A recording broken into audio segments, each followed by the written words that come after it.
All right. Hey guys, Dean Gravina here. And the guest I have on today is a very well-known B2B cold email expert on LinkedIn.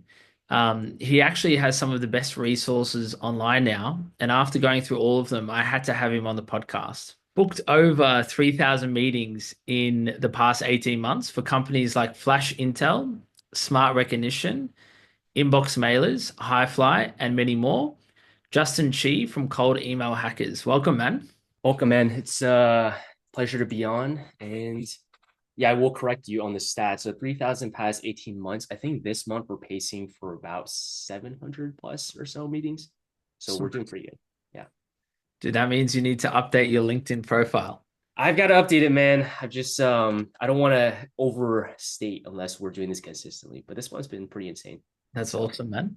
yeah. And dude, you did tell me, but like where you based again?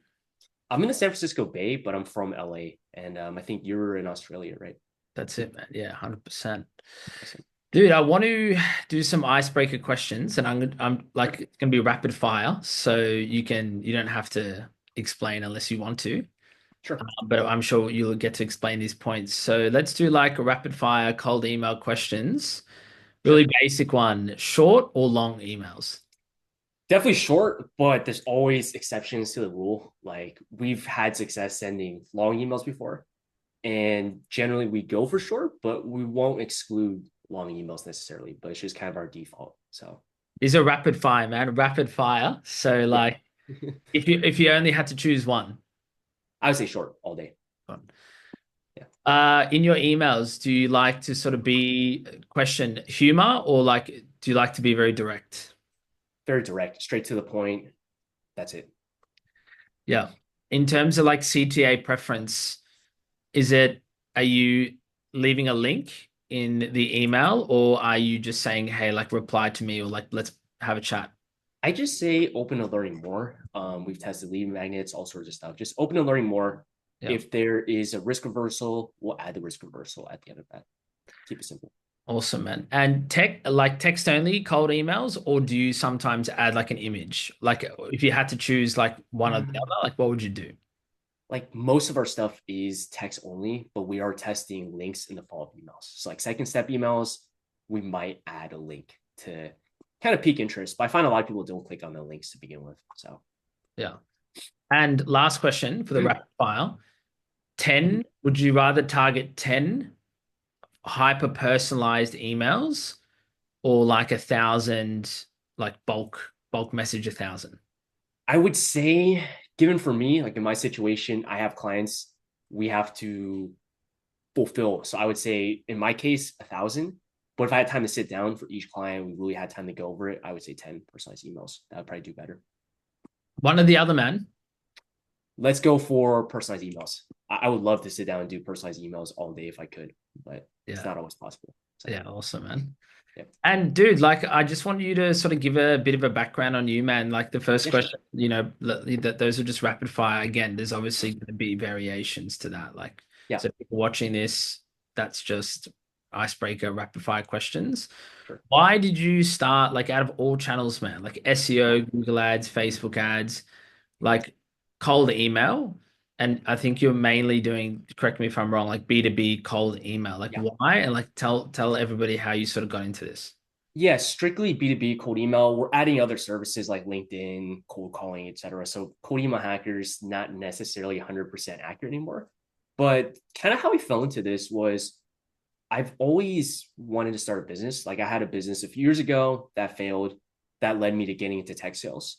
And then I got into tech sales for a bit, worked at a couple of startups, worked at Zoom Info. That was my last sort of W-2 full-time employee job.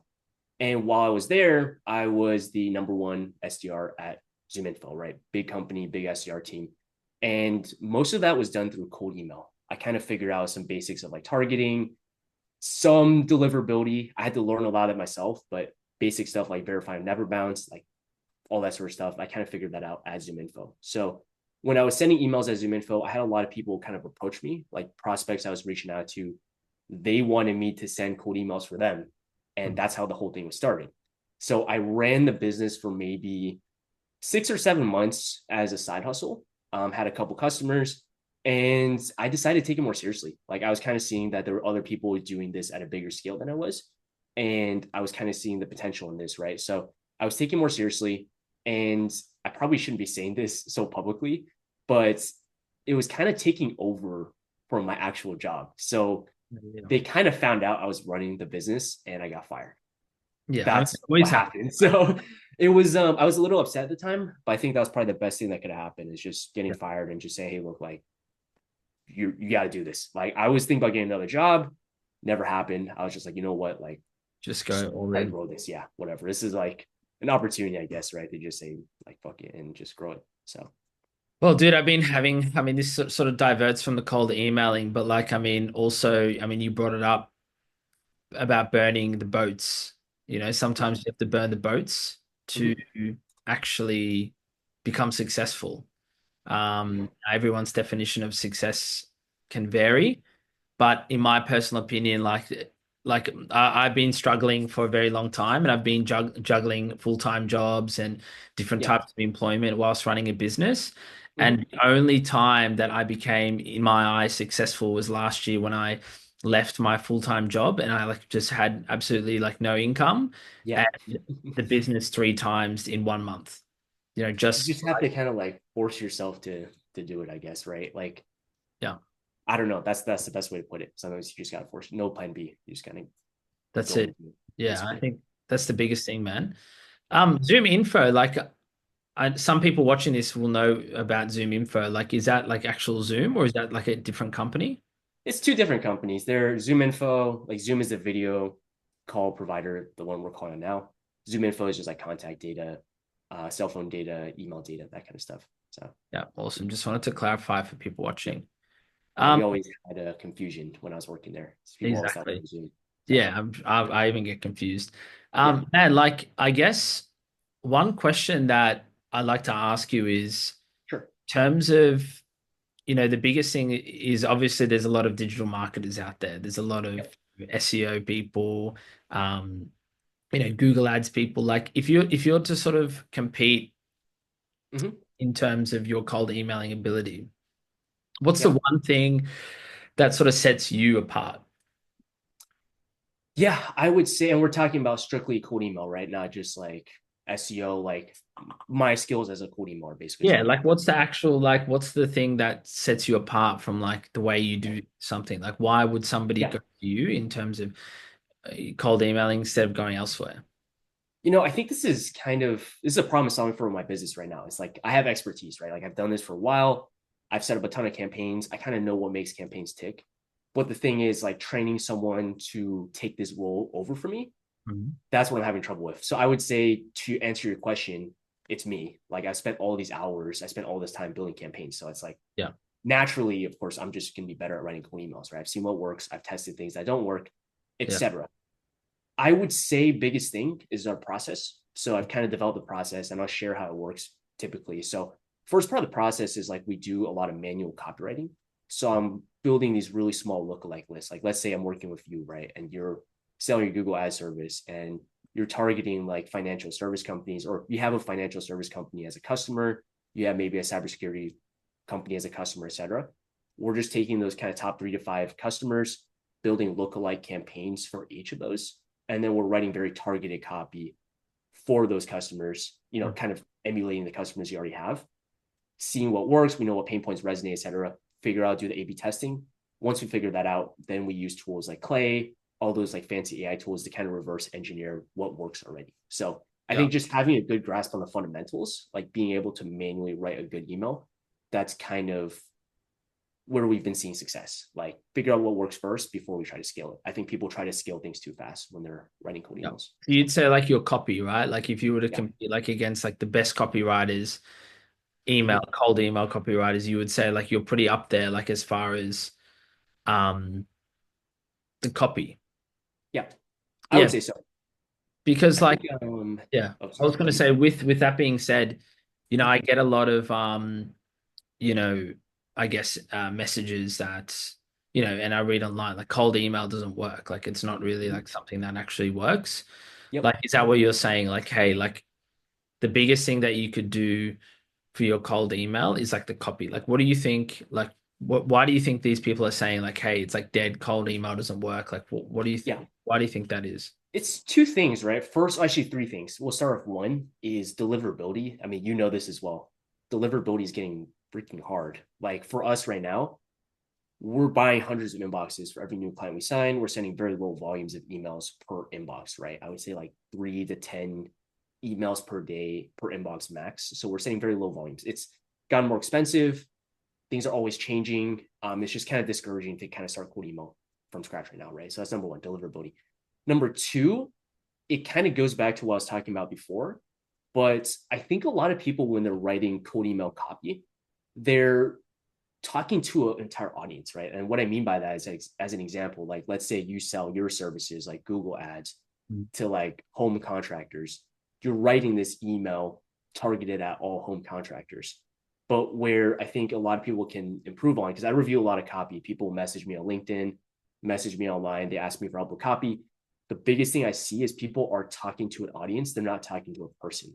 So it's like when you're writing the email, the best tip I can give anyone who's like having struggles with writing an email campaign is take your list, find like 3 to 5 people from that list that you're emailing, and try to write a handwritten personalized email to that person. See how different that is than if you were just to try to write an email of everybody in mind.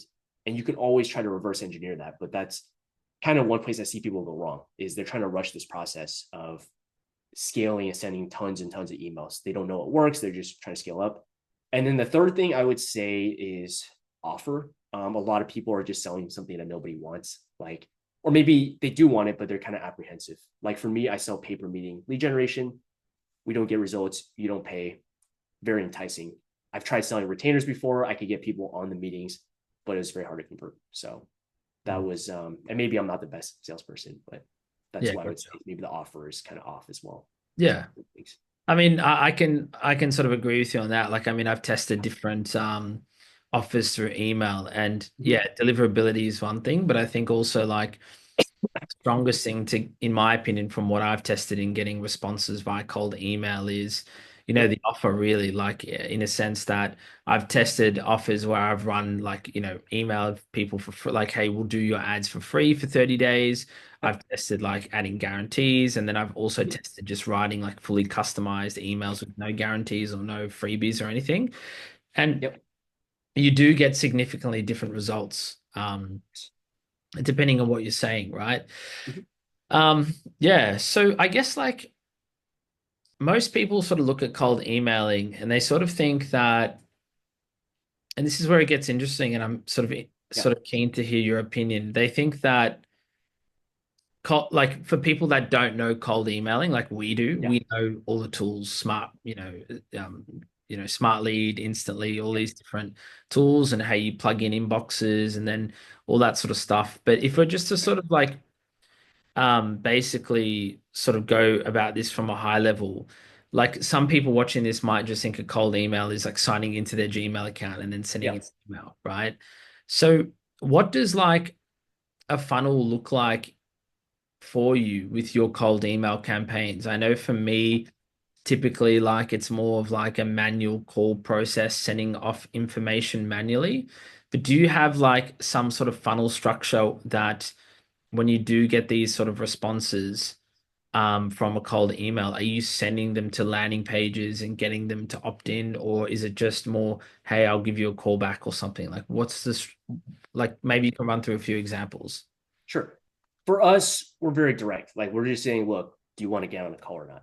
Essentially. And that's because we do build based on meetings. But I've also tested lead magnets where we send something of value.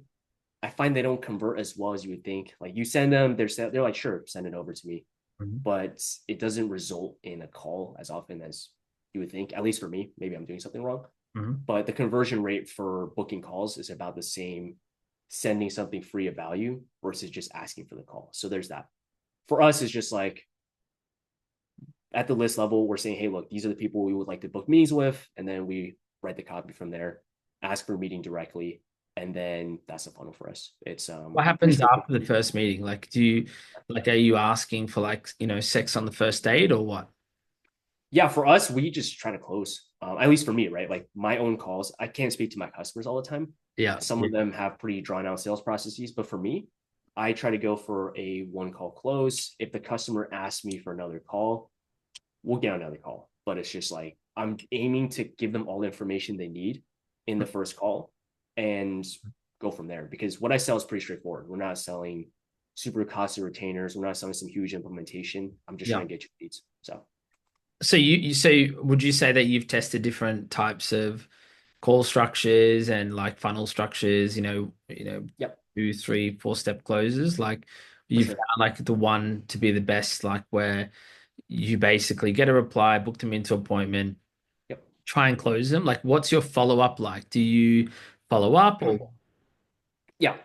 After the call, I mean, usually pretty straightforward. I'll send like a one pager and then they may or may not get back to me and we'll just call them. We'll send them emails, follow-ups if they don't get back to us. So okay. I'm sure like this process could be refined more. Like this is actually something I'm trying to improve on myself, but Okay. this is I would say this is a work in progress. So don't take this as advice. No, no, I mean, dude, yeah. everybody does it differently, right? Like obviously you've Yeah. got a bunch of clients who are selling this successfully. So like, Yeah. you know, I don't think there's any right answer to that. Like, but what I like about what you said is it doesn't, I think people complicate the process. Yes. What you said is getting results very, very quickly, right? So, for example, like, hey, like, you can just start obviously setting up this system, Yep. getting replies, booking appointments, and signing on clients. It's as simple as Mhm. that. Yes, obviously, like, if you want to optimize the system and find kinks in the process, but just really depends on what level. Like if you're just in an individual one person trying to sell, like maybe the one call close is like your best bet. Yep. Might have a team of five where like, hey, like there needs to be certain, a different type of funnel, I guess, and when we talk about Yep. funnel, that doesn't always have a landing page. It might be a series of Mhm. calls. So let's talk about like maybe we can just go into, I guess, for people watching this, we sort of, Oh, I think we went a little bit too far in. Maybe we pull it back a bit and just sort of give a bit of a high level of what is the type of cold email that we're talking about now, because a lot of yeah. people watching this might be lost at this stage. And maybe we just pull it Okay. for 2 minutes and say, like, hey, how does this actually work? Because I know Yeah. some people watching this are going to be like, hey, like, are you just sending cold emails from a Gmail inbox? Like, give us a Sure. very basic, high level view of the system. Yeah, basic high level, I guess who this is meant for, like who I work with typically, right, is any sort of B2B company, you're selling B2B, we can work with you. As far as how we do it, we're basically getting a ton of inboxes, Google, Outlook, usually a mix. I would say 300 to 500 inboxes. And then we're setting up on Smart Lead, sending about 3 to 5 cold emails per inbox per day, 3 to 10 cold emails per inbox per day. Mhm. And we're just going after prospects. So, like, let's say for your company, you'd probably be going after, I don't know, who would you go after in this case? Like, Yeah, typically, any business really, like any any business, right? state Like, business. Yeah. yeah, like we'll just go after business owners. We get their emails from a website like Apollo, Yeah. clean it up, and then we just send mass cold emails. And that's probably like vastly oversimplified, but that's the high For level of sure. like Yeah. our I mean, system works that's right now. that's So, exactly like what it needs to be, right? And like, yeah. yeah, that's the exact system. Mhm. So like maybe we can talk about the email structures that have sort of worked. So for example, Yeah. like, you were just sort of mentioning about like talking about like offers. Like what are some of the themes? Again, it's going to vary depending on industry, but what are Sure. the themes on, say, let's start with subject lines. Like Yeah. what's your general rule if someone was watching this and they wanted to send their Yeah. like first cold email? Mhm. What's a general rule of thumb that you apply? Yeah, I say subject lines always lean on the side of simple. You I see a lot of people, like especially new, like beginners, Mhm. they'll try to like pitch in the subject line. They'll say like, "Oh yeah, 30% increase in sales or whatever." Like they'll put some sort of pitch in the subject line. Mhm. Don't do that. It's best to be more conservative in subject lines. Mhm. So my subject lines are typically 2 to 4 words at most. I add their first name in to kind of add some variability for the spam filters. But I try to make it sound like something that's a little internal, if you will. Mhm. So, for example, like in your case, if you're selling SEO, I probably title it like SEO push Q4 or something like that, or SEO initiative Q4 or Q1 or something like that, first name. Like Mhm. just very simple, right? It just kind of piques their curiosity. Yeah. Subject line, I would say that. Body of the email, keep it very simple. 4 sentences, 5 sentences max. First line is observation. Second is like kind of addressing the problem. Like, hey, maybe ask a question about the problem or you address it. You're like, hey, typically I speak to people in this space. They have issues with this. Third sentence, like a pitch usually. Fourth sentence, I'll add a case study. So I'm like, hey, we helped this company get this result and XYZ time frame. Like it took them this amount of time to get results with us. And then I'll ask for a meeting. I'll say open to learning more. In the case study, I would say very important not to come up with metrics. Like you only want to talk about things they care about.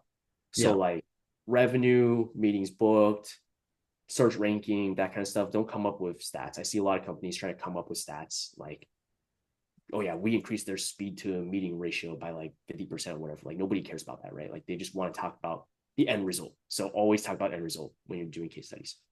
Yeah. And yeah, that's pretty much it. I know that was kind of long-winded, but that's as basic as I can get it. So Oh, awesome, man. Awesome. Yeah, for me, like, and the funny thing for me is I find like I get most of my responses on the follow-up emails.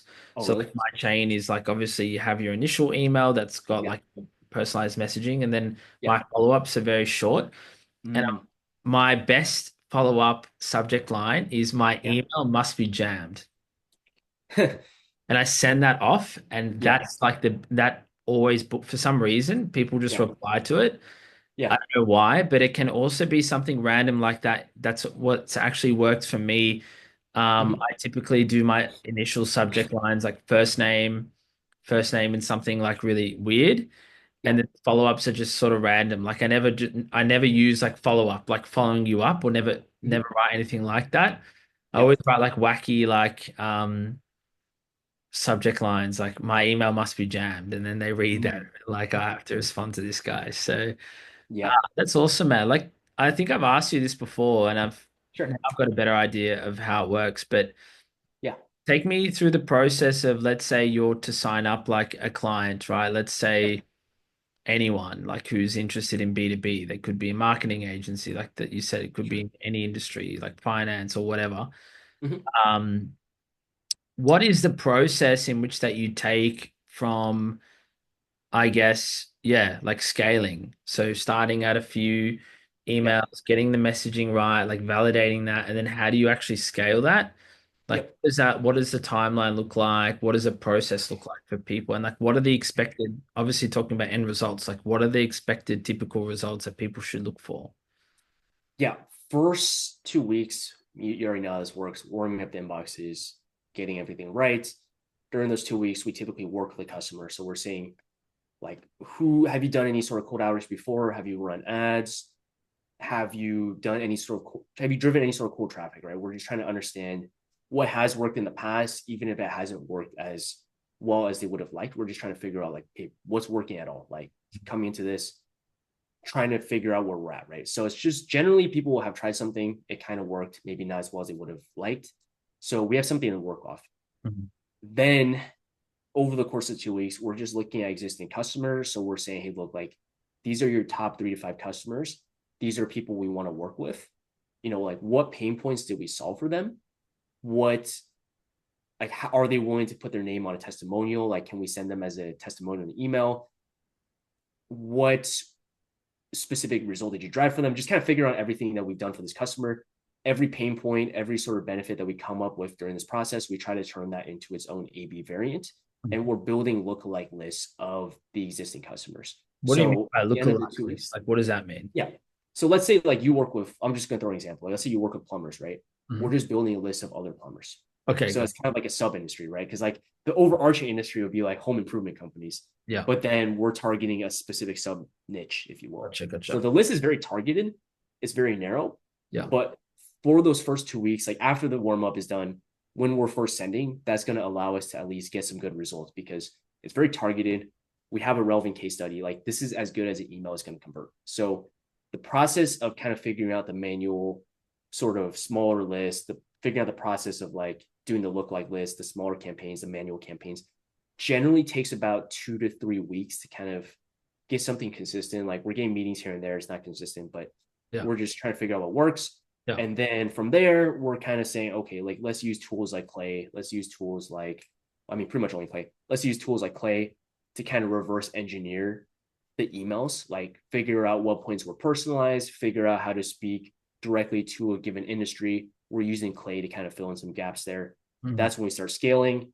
And of course, at that point as well, we're scaling. We're kind of seeing this offer does well. If it's doing particularly well, we assign a cold caller to, and this is a new program for us. So it's like kind of being rolled out, but we're having a cold caller kind of go behind the campaigns and basically reach people who aren't responsive to email. So I would say Yeah. overall process in the beginning, testing, warming up, that's about 4 to 5 weeks. Yeah. From there, it's just constant iterations. So Yeah, that's really interesting. And like in terms of like, because people also want to know the volume of like, let's yep. say like take a random campaign that you've Yeah. like on average, like what Mhm. sort of volume are you sending? You said you're Yeah. buying like 300 inboxes. Like what Yeah. are you saying? You're sending about 1,000, like at once you get towards the peak state on Yeah. average, you're sending around 1,000 per day. We're sending about, so I would say at peak, if you have 300 inboxes, we're sending about 3,000 a day. Is that per client of yours? Typically, I would say average client of ours ramped up Yeah. 2,500 or 3,000 emails per day. We have Yeah. some clients sending like 10,000 a day. Yeah. Yeah. Of course. So, yeah. So for people watching this, right, like that's what needs to be done. It's a numbers game. Yeah. It used to be way easier. Like, you used to be able to just send like 100 emails and get a meeting, at least when I started, right? Now it's like, you got to send a ton. That's why we're adding these other channels. It's just Yeah. like, it gets harder every day. So, Well, that's interesting that you say that because my next question was going to be mhm. how are you using, obviously, like, there's obviously for some companies, they've only got their info email on the website. Yep. So how are you getting in front of the right people? How are you getting in front of the decision makers? Yep. Um, is that why you've introduced that? Like, I mean, I do that myself. If I don't get a response from Yep. the emails, like what I do Mhm. is I take all the ones that didn't respond and put them in a new campaign 6 months later, and then also cold call them.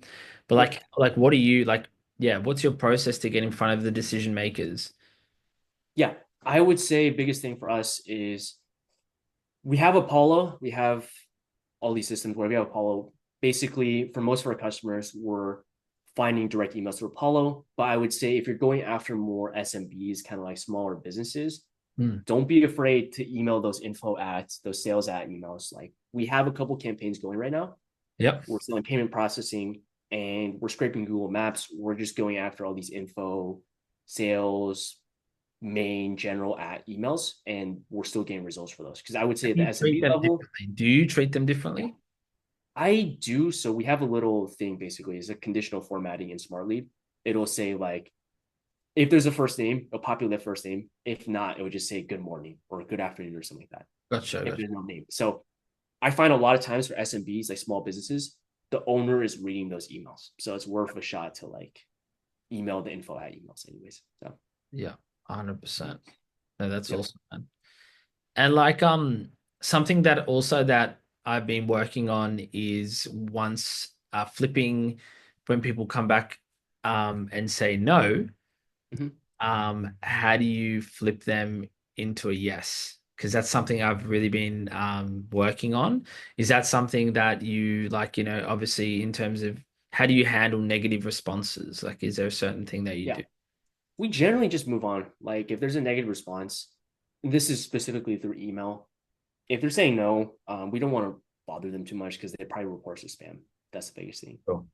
So that's for email. For calls, we will push them a bit more, but I find, even my experience cold calling and having our person cold call, it's just like a lot of times people are too nice to say no. So you book the meeting, they don't show up. It's kind of a waste of time, right? So we just try to avoid pushing people too hard. If they're saying no, maybe we haven't done a good enough job. We need to think about like what we're saying, but I try not to flip no's to yeses too much. Yeah. That's me personally. So Maybe a different perspective on that. I'll just give you my opinion, like, sure. because maybe it's, again, this is dependent on the industry. Mm-hmm. What I've been doing, like, for say, if I'm targeting, like, if I want to do SEO for certain companies and they come back Yeah. and say, no, I'm not interested, Mm-hmm. I write a manual response and I go, hey, XYZ. Thank you so much for responding. Like, understand that you're not interested, but here's like a full audit of your Yeah. website. And we add Mhm. screenshots and then they sometimes Mm, 50% of the time they actually come back and they'll be like, oh, okay, I've just forwarded this to the marketing manager. yeah. Or they've actually said, oh, like, oh, how much do you charge? Or can we book Yeah. them? No, that's smart. Like you're just offering free value. Like if you have the capacity to do that, like I think that's worth it. It's Because been I've had that actually. If you go on my website right now, that's actually how I got my website built. Was something very similar. I said, "Oh, not interested." He followed back up like 3 months later. He made a mock up of my website because I had a terrible website at the time, yeah. and he just sent that to me. I was like, "Okay, let's talk," and I ended up paying him. So Yeah, well, there you go, man. So the that follow-up, does work. yeah, one of my old bosses when I was working at an agency, Yeah. Sabri Subi, he said, uh, Mhm. the money is made in the follow-ups. You know? Yes. So that's what I've also found. Mhm. Following up is like, especially because this is cold, like a lot of Yeah. the deals that I've personally done through cold email Mhm. say, oh, you're just very persistent. Like that's why I've signed the deal. Yeah. Um, no, awesome, man. Like, Mhm. I guess more interesting or more like light questions just to finish off. Like, Yeah. what's your like dream campaign? Like, what's a like in industry that you sort of love working on and like that you just like know Yeah.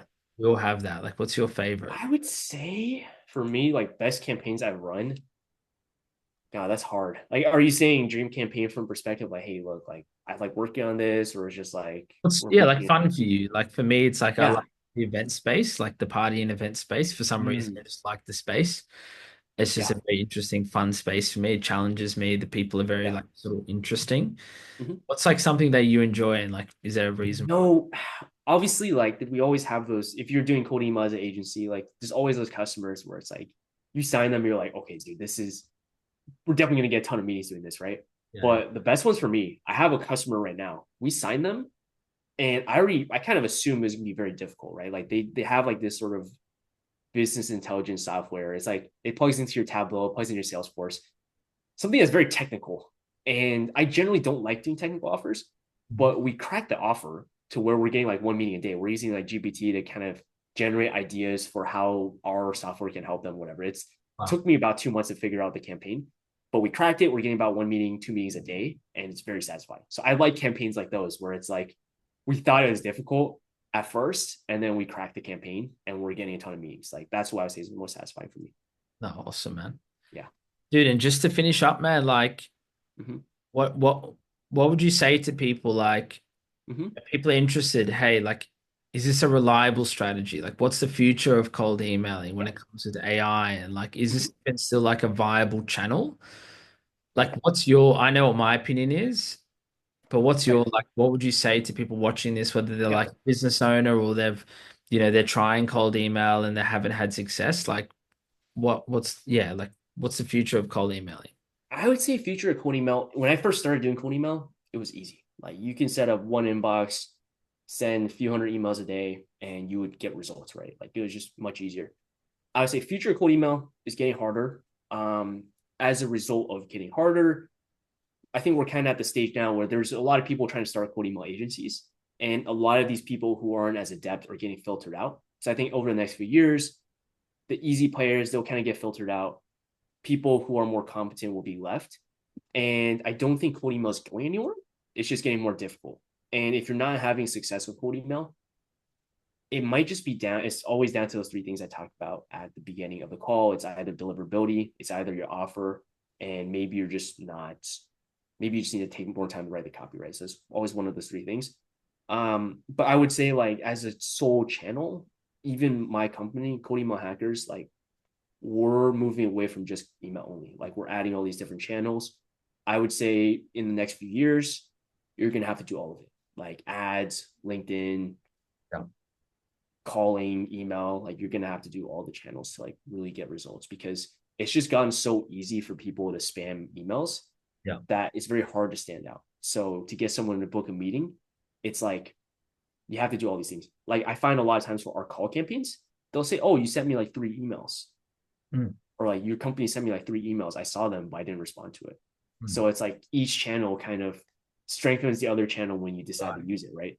If that makes sense. So More of an omni-channel approach, and also like say yeah, someone gets your cold email, if yeah, it's how they visit your website, you can retarget them on Meta as well, right? So like, exactly. yeah, it totally gets you, man. And Yeah. dude, last thing, as we're sort of heading towards end of time, man, like Sure. where can people find you? Yeah. Where can people, learn about you've got a lot of Mhm. resources, like where do people find that? Like give people what they want. Yeah. It's you can find me on coldemailhackers.com, and I also have a LinkedIn page as well. So you can kind of follow me there. There's a bunch of free resources. I also have a YouTube channel, so you can search up Justin Chi and you'll find me. It's pretty small, it's a work in progress, but we're posting a lot more. And yeah, hoping to get more free value out there so people can understand how we do things. Yeah. Also, Justin has a course. I've also invested in that one. It was super valuable. Yep. I'll leave a link to the description. It's a very leave a link in the description. It's a very sort of comprehensive course. Like if you're like even if you're just starting out, if you're an expert in the space, like you're gonna be able to get something out of it. But yeah, man, I just want to say thank you so much, bro, for jumping Likewise. on this. And I hope everyone got value. And yeah, speak to you soon. Yep. We'll talk soon.